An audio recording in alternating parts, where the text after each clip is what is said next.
दुश्मन हक्का पक्का रह गए। उसको पता ही नहीं चला कि कब उसका सीना छलनी हो गया।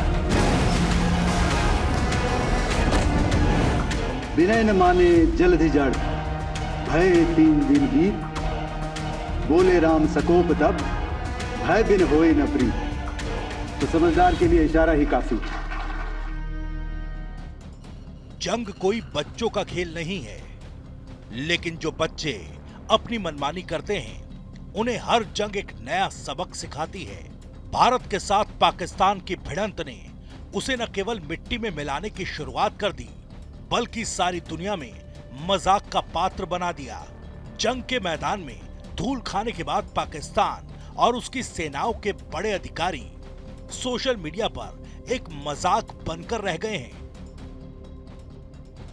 पाकिस्तानी मंत्रियों के गैर जिम्मेदाराना बयानों पर बनने वाले चुटकुले और मीम तो आपने बहुत देखे होंगे, लेकिन ऑपरेशन सिंदूर के बाद से सोशल मीडिया पर लगातार पाकिस्तानी सेना की धुलाई हो रही है।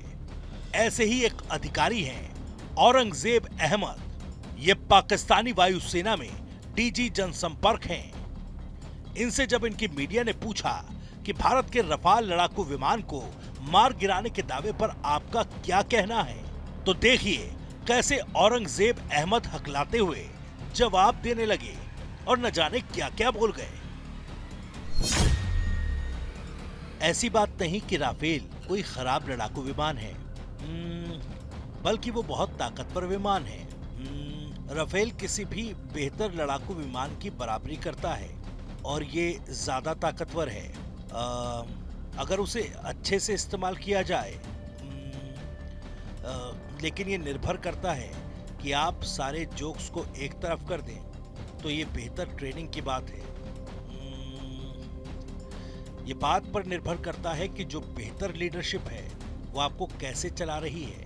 यही चीज आपको आत्मविश्वास देती है और देश आपको कैसे सपोर्ट करता है। देखा आपने, भारत के साथ बुरी तरह पिटने के बाद अपनी मीडिया के सामने झूठ बोलते पाकिस्तानी सेना के अफसर कैसे हकलाने लगे। वहीं दूसरी तरफ भारतीय सेना के अफसर हैं जो ऑपरेशन सिंदूर से जुड़ा एक एक सच सीना ठोककर सारी दुनिया को बता रहे हैं। चूंकि आपने शुरू किया श्री रामधारी सिंह दिनकर जी की कविता से, हमारे राष्ट्र कवि रहे हैं, और क्या संदेश दिया जा रहा है, तो मैं बस आपको रामचरितमानस की एक कुछ पंक्ति याद दिलाऊंगा, आप समझ जाएंगे। तो याद कीजिए वो पंक्ति जो है, विनय न माने जलधि जड़, भय 3 दिन बीत, बोले राम सकोप तब, भय बिन होए न प्रीत। तो समझदार के लिए इशारा ही काफी है।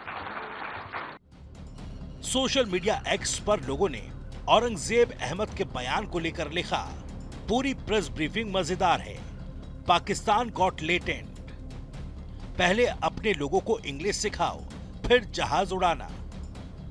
पाकिस्तानियों का आईक्यू क्या है?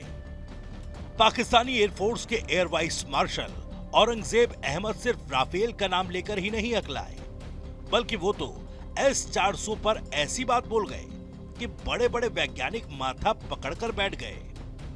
S-400 पर दिए उनके बयान को लेकर भी सोशल मीडिया पर राफेल की स्पीड से चुटकुले गिर रहे हैं। देखिए कैसे S-400 को सेंटर ऑफ ग्रेविटी बताकर हंसी का पात्र बन गई पाकिस्तानी वायुसेना। S-400 पर हमला करना ज्यादा आसान है बजाय कि जमीन पर उसकी लोकेशन की पहचान करना, क्योंकि ये चल फिर सकता है और ये एक हाई वैल्यू चीज है, उसकी सुरक्षा होती है।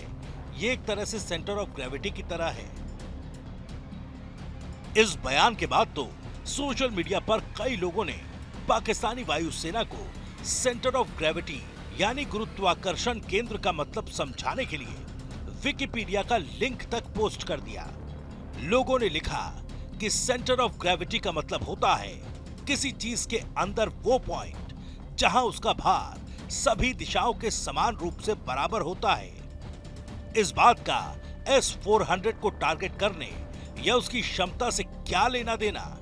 बहरहाल यही पाकिस्तान की सच्चाई है, जिसने न सिर्फ उनकी सेना के अफसरों और सरकार को बल्कि पूरे देश को ही मजाक का विषय बना दिया। पाकिस्तानी वायुसेना के डीजी जनसंपर्क औरंगजेब अहमद का एक और वीडियो सोशल मीडिया पर वायरल हो रहा है। ये वीडियो भी भारत के सामने धराशायी हो चुके पाकिस्तान के एयर डिफेंस सिस्टम को लेकर उनके जवाब के बाद मजाक बनकर रह गया है।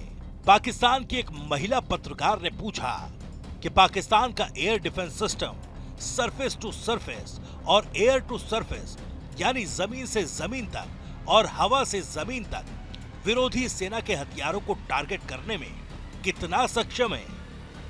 पाकिस्तानी वायुसेना के air vice marshal Aurangzeb Ahmed के जवाब पर गौर कीजिए। क्या आप आसान भाषा में पाक के सरफेस टू सरफेस और air to surface air defence system के बारे में बता सकते हैं? एयर टू सरफेस ठीक है, लेकिन ये एकेडमिक प्रवचन की तरह है। तकनीकी तौर पर इतनी गहन बात आप पूछ रही हैं। इस सवाल से बाकी के लोग बोर हो गए होंगे, लेकिन मैं आपको बताना चाहूंगा कि पाकिस्तानी वायुसेना एक बहुत बड़े दायरे में अपने वायु क्षेत्र की रक्षा करने में पूरी तरह सक्षम है। हम हवा में बहुत तेज स्पीड वाले हथियार और यहाँ तक कि सुपरसोनिक हथियारों से भी हम पाकिस्तान के लोगों को सुरक्षित करने में सक्षम हैं। पाकिस्तानी वायुसेना के air vice marshal Aurangzeb Ahmed ही नहीं, बल्कि उनसे पहले डीजी ISPR अहमद शरीफ चौधरी और उनकी नेवी के वाइस एडमिरल रब नवाज भी भारत की स्ट्राइक के बाद झूठ और गोलमोल जवाब देकर वायरल हो चुके हैं। पाकिस्तान की सरकार और सेना दोनों ने अपने मुल्क को सारी दुनिया के सामने मजाक का सामान बनाने में कोई कसर नहीं छोड़ रखी।